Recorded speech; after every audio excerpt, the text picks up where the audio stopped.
नमस्कार, मी पंजाब डक्स. आजपासून परत राज्यातला हवामान अंदाज देणार आहे. राज्यामध्ये 13 आणि 14 तारखेपर्यंत आणखीन असंच हवामान कोरडं राहणार आहे, म्हणून हा राज्यातल्या सर्व शेतकऱ्यांनी अंदाज लक्षात घ्यायचा.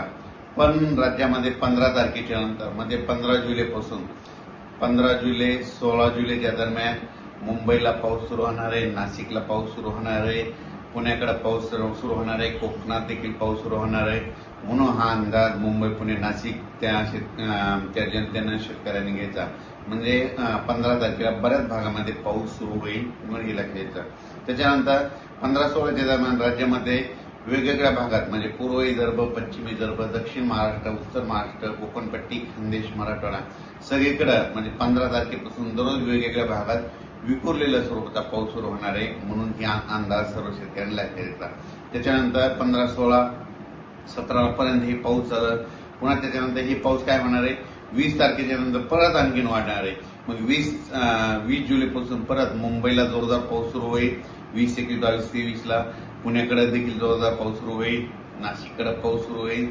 राज्यात देखील पुन्हा काय होणार आहे, 20 जुलैच्या नंतर बऱ्याच ठिकाणी पाऊस सुरू होईल म्हणून हे अंदाज लक्षात घ्यायचा.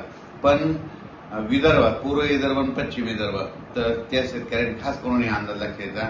विदर्भात मात्र 22 तारखेपासून 22, 23, 24, 25च्या दरम्यान विदर्भामध्ये काही ठिकाणी मुसळधार ते अतिमुसळधार, काही ठिकाणी अतिवृष्टी होणार आहे. म्हणून हा अंदाज विदर्भातल्या शेतकऱ्यांना लक्षात घ्यायचा.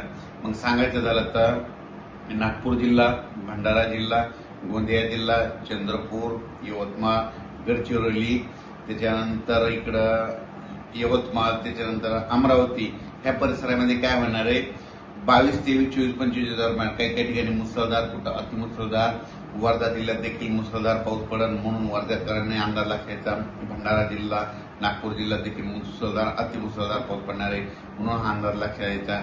त्याच्यानंतर इकडं रामटेक त्या भागात तालुक्यातल्या शेतकऱ्यांनी अंदाज लक्षात घ्यायचा. विदर्भात समजा 21 तारखेच्या 22 तारखेपासून पाऊस सुरू झाल्याच्यानंतर एक लो प्रेशर आहे, ते चक्रीवादळ आहे. तर ते काय होणार आहे, मग ते असं विदर्भातून जात असताना मग ते अमरावतीकडे जाईल, अमरावतीला पाऊस पडेल, त्याच्यानंतर अकोल्याला पाऊस पडेल, बुलढाण्याकडे जाईल, हिंगोली, त्याच्यानंतर इकडे परभणी जिल्हा, नांदेड जिल्हा त्या भागात देखील पाऊस पडेल. त्याच्यामुळे तुम्हाला सांगू इच्छितो, ते जात असताना काय होणार आहे, महाराष्ट्रात मात्र इकडे रिमझिम पाऊस पडणार आहे म्हणून हा अंदाज लक्षात घ्यायचा. तिकडे मुसळधार पाऊस पडेल आणि इकडल्या भागामध्ये मराठवाडा झालं, या भागामध्ये काय होईल, रिमझिम पाऊस येईल म्हणून हे अंदाज सर्व शेतकऱ्यांना लक्षात घ्यायचा. लातूर जिल्हा, बीड जिल्हा, धाराशिव जिल्हा, सोलापूर जिल्हा, बीड जिल्ह्याचा काही भाग, त्याच्यानंतर अहिल्यानगरचा काही भाग, त्या भागामध्ये काय होईल, तसं तर 15 तारखेला बऱ्याच भागामध्ये पाऊस दिसल, 15-16च्या दरम्यान येईल. पण 20 तारखेला मात्र 20, 21ला मात्र तिकडे देखील बऱ्याच भागामध्ये पाऊस आलेला दिसेल म्हणून हा अंदाज लक्षात घ्यायचा. पण त्याच्यानंतर हे जे 22-23ला जे नागपूर, पूर्व विदर्भात मुसळधार, अतिमुसळधार पाऊस पडेल, तर त्यावेळेस मात्र मराठवाड्यामध्ये काय होणार आहे, रिमझिम पाऊस राहणार आहे म्हणून हा अंदाज मराठवाड्यातल्या शेतकऱ्यांनी लक्षात घ्यायचा. त्याच्यानंतर खास करून नंदुरबार जिल्ह्यातले शेतकऱ्याचे फोन आले. नंदुरबारकडे देखील 15 तारखेला 15-16च्या दरम्यान काही भागामध्ये पाऊस हजेरी लावणार आहे म्हणून नंदुरबार जिल्ह्यातल्या शेतकऱ्यांनी अंदाज लक्षात घ्यायचा. पण त्याच्यानंतर 20-21ला आणखी ते नंदुरबार जिल्ह्यातला देखील पाऊस पडेल. पण नंदुरबार जिल्ह्यात मात्र 22, 23, 24, 25च्या दरम्यान मात्र चांगला मुसळधार, अतिमुसळधार पाऊस पडणार आहे म्हणून नंदुरबार जिल्ह्यातल्या शेतकऱ्यांनी अंदाज लक्षात घ्यायचा. कारण की नंदुरबार जिल्ह्यामध्ये शेवटच्या आठवड्यामध्ये जोरदार पाऊस पडणार आहे म्हणून हे अंदाज लक्षात घ्यायचा.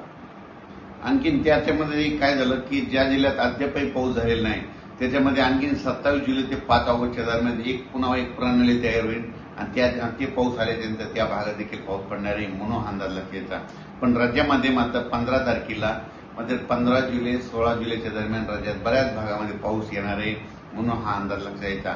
तो पाऊस सर्वदूर नाही, विखुरलेल्या स्वरूपात आहे, पण पाऊस सुरू होणार आहे. म्हणजे जे 8 जुलैपासून जे पाऊस बंद झालेला आहे तर ते पाऊस काय होणार आहे, 15 जुलैला परत सुरू होणार आहे म्हणून हे अंदाज लक्षात घ्यायचा. मुंबई, पुणेकर जनतेने देखील अंदाज लक्षात घ्यायचा. मुंबई, पुणे, नाशिक तिकडे देखील काय होणार आहे, 15-16च्या दरम्यान पाऊस येणार आहे.